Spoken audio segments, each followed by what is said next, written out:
আমরা যারা পিসি ইউজার আছি তাদের জন্য একটা ভীষণ প্যারাদায়ক জিনিস হচ্ছে রোজ কম্পিউটার অন করে আমাদের এভাবে বিভিন্ন ট্যাবে গিয়ে আমাদের পছন্দের ওয়েবসাইটগুলোর নাম লিখে সার্চ করলে তারপরে ওই ওয়েবসাইটগুলো আমরা ভিজিট করতে পারি। কিন্তু কেমন হতো যদি এক ক্লিকে আমাদের সব পছন্দের ওয়েবসাইট আমাদের কাছে চলে আসতো, ঠিক এভাবে। আমাদের কিন্তু এক ক্লিকে আমার সব পছন্দের ওয়েবসাইটগুলো আমাদের কাছে চলে আসতো। ফার্স্টে একটা ফোল্ডার নিয়ে নেব, তার মধ্যে একটা টেক্সট ডকুমেন্ট নিয়ে নেব এবং এটা নোটপ্যাডে ওপেন করে নেব। ডাবল ক্লিক করলেই নোটপ্যাডে চলে আসবে। এবং আমরা যদি এখান থেকে আমাদের সব ওয়েবসাইটের লিঙ্কগুলো নিয়ে নিই এক এক করে এবং এখানে বসাই এবং আবার নিই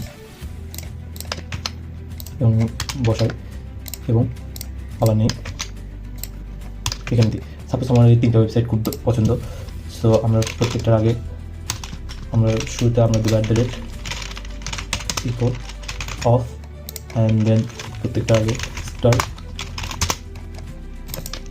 কপি করে নিই অ্যান্ড দেন আবার কপি অ্যান্ড দেন আমরা প্রত্যেকটা আগে স্টার্ট দেবো অ্যান্ড দেন ফাইলে চলে যাবো, সেভেসে ক্লিক করবো এবং এই ফাইলটা একটা নাম দিয়ে দেবো যে লিঙ্কস এবং .txt জায়গায় এখানে আমরা ব্যাক করে দিই, ব্যাক লিখবো এবং সেভে ক্লিক করবো।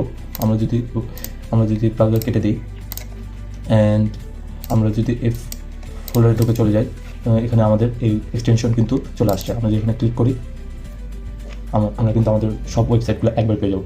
তো এরকম আরও নতুন ভিডিও পেতে আমাকে ফলো দিয়ে রাখুন। Keep learning and keep explore.